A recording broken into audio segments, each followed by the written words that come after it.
రాష్ట్రంలో జరిగినటువంటి మరొక దురదృష్టకరమైనటువంటి సంఘటన. రాజమండ్రిలో నూకరాజు అసిస్టెంట్ ఇంజనీర్ కుటుంబం యావత్తు గోదావరిలో దూకి ఆత్మహత్య చేసుకోవడానికి చేసిన ప్రయత్నాన్ని మేము బాధతో ప్రజలకు తెలియజేసే ప్రయత్నం చేస్తా ఉన్నాం. మనందరూ పేపర్లలో చూస్తా ఉన్నాం. నూకరాజు ఏఈ కుటుంబం పిఠాపురంలో ఆయన పనిచేస్తా ఉన్నాడు, రాజమండ్రిలో ఉంటా ఉన్నాడు.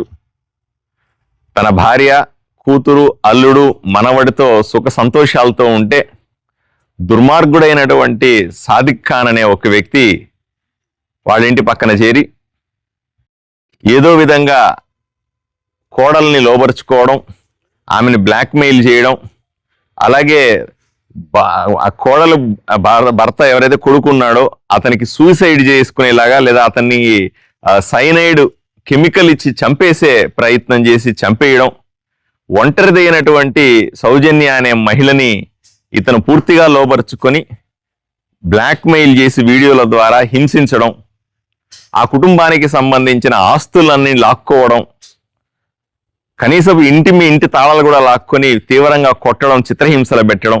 ఇంకా దారుణమైన విషయం ఏంటంటే ఓ హిందూ కుటుంబాన్ని ఇస్లాం మతంలోకి మారమని, ఇస్లాం ప్రార్థనలు చేయమని తీవ్రంగా హింసించడం. దాన్ని తట్టుకోలేక ఇక బతికి లాభం లేదని, ఎవరికి చెప్పినా పరువు పోతుందని నూకరాజు తన భార్య, కూతురు, మనవడితో సహా గోదావరిలో దూకడం. ముగ్గురు చనిపోతే, నూకరాజు, వాళ్ళ భార్య, వాళ్ళ కూతురు సౌజన్య ముగ్గురు చనిపోతే 10 ఏళ్ల పిల్లవాడు మాత్రం గోదావరిలో దూకినప్పటికీ కూడా ఈత వచ్చి రావడం వల్ల ఒడ్డుకు చేరుకోవడం, సూసైడ్ నోట్లు ఇంట్లో ఉండడం వల్ల ఇది బాహ్య ప్రపంచానికి తెలియడం ఎంతో దారుణమైన విషయం. దీన్ని భారతీయ జనతా పార్టీ, కూటమి నాయకులందరూ కూడా ఈరోజు తీవ్రంగా ఖండిస్తా ఉన్నాం. ఇటువంటివి ఎప్పుడు జరగడానికి వీల్లేదు.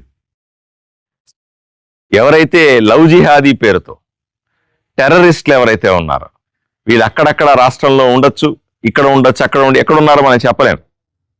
వీళ్ళు ఏదో విధంగా తమ కుట్రలను బయట పెట్టే ప్రయత్నం చేస్తా ఉన్నారు. సమాజాన్ని విచ్ఛిన్నం చేసే ప్రయత్నం చేస్తా ఉన్నారు. కులాల మధ్య, మతాల మధ్య గొడవ పెట్టే ప్రయత్నం చేస్తా ఉన్నారు. జాగ్రత్తగా ఉండాల్సిన అవసరం ఉంది.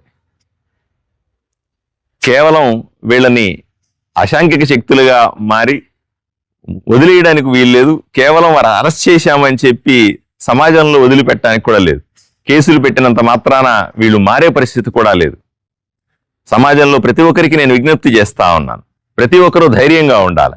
ఇటువంటి సందర్భాలు వచ్చినప్పుడు కుటుంబాన్ని కాపాడుకోవడానికి ప్రతి ఒక్కరూ కూడా పోలీసుని ఆశ్రయించాల్సిన అవసరం ఉంది. ప్రతి ఒక్కరు ధైర్యంగా సమాజానికి చెప్పాల్సిన అవసరం ఉంది. నేను చెప్పిన సంఘటనలో సౌజన్య అనే మహిళ ఈ సాదిక్ ఖాన్ అనే చేతిలో పూర్తిగా కిలుబొమ్మై నరకయాతన అనుభవిస్తున్నప్పుడు అతను కొడుతున్నాడు, తిడుతున్నాడు, మతం మారమని చెప్తా ఉన్నాడు, ఆస్తులు లాక్కుంటా ఉన్నాడు అని చెప్పినప్పుడు సరైన సమయంలో పోలీసులు తెలిపి ఉన్నా, సరైన సమయంలో సమాజానికి తెలిపి ఉన్నా, సరైన సమయంలో వాళ్ళందరికీ ఒకటిగా చేసి ఉంటే ఈ పరిస్థితి వచ్చేది కాదు. ఈ దుర్మార్గుడు ఈ విధంగా కుటుంబాన్ని నాశనం చేసే పరిస్థితి కాదు. ఇటువంటి వ్యక్తులు ఎక్కడన్నా ఉండవచ్చు. ప్రేమ పేరుతో, పెళ్లి పేరుతో ఒంటరి మహిళను ఆసరాగా తీసుకుని ఏదో విధంగా మహిళల్ని కానీ కుటుంబాలని కానీ నాశనం చేయడానికి ఎవరు వెనుకాడనటువంటి ఇటువంటి దుర్మార్గుల్ని ఏమాత్రం ఉపేక్షించడానికి వీల్లేదు అని మేమందరూ కూడా ముక్తకంఠంతో చెప్తా ఉన్నాం. ఎట్టి పరిస్థితుల్లో ఇటువంటి సమాజంలో జరగడానికి వీల్లేదు. ఎవరికి సమస్య ఉన్నా నేను మళ్ళీ ప్రజలకందరికీ విజ్ఞప్తి చేస్తా ఉన్నా, కుటుంబాలకందరికీ విజ్ఞప్తి చేస్తాను, అన్ని కులాలు, అన్ని మతాలకు అందరికీ చెప్తా ఉన్నా, ఇటువంటి వాళ్ళు ఎక్కడన్నా ఉండొచ్చు. ఇటువంటి సమస్య వచ్చినప్పుడు ఎట్టి పరిస్థితుల్లో కూడా ఉపేక్షించకుండా వెంటనే కఠిన చర్య తీసుకోవడానికి కూటమి ప్రభుత్వం సిద్ధంగా ఉంది. కఠిన చర్యలు తీసుకోవడానికి సమాజంలో ప్రతి ఒక్క మనిషి కూడా నిలబడడానికి సిద్ధంగా ఉన్నాడు. ఈరోజు ఎవరు భయపడాల్సిన అవసరం లేకుండా, ఎవరు ఇటువంటి ఇబ్బందులు పడకుండా సమాజంలో ప్రతి ఒక్కరిని కాపాడుకోవాల్సిన బాధ్యత అందరి మీద ఉందని మాత్రం స్పష్టంగా చెప్తాను. ఎంతో బాధతో కుటుంబం పడిన బాధని ఈరోజు పేపర్లలో, టీవీల్లో చూస్తా ఉంటే కడుపు తరుక్కుపోతా ఉంది. ఇంకా ఇటువంటి దుర్మార్గాలు జరుగుతున్నాయా అనిపిస్తా ఉంది. కులాల పేరు మీద గొడవలు, మతాల పేరు మీద మార్పిళ్ళు, ఏదో రకంగా ప్రలోభ పెట్టి ఆస్తుల మీద దోపిడీ, మహిళల్ని కించపరచడం, మహిళల్ని అణిచేయడం, మహిళలను ఆసరాగా తీసుకొని ఆ కుటుంబాన్ని నాశనం చేయడం, ఇవన్నీ కూడా సమాజంలో జరగడానికి వీల్లేదు అని చాలా స్పష్టంగా చెప్తా ఉన్నాం. ఎవరికి ఇటువంటి సమస్య వచ్చినా మేము అండగా ఉంటామని ఈ సందర్భంగా తెలియజేస్తా ఉన్నాం.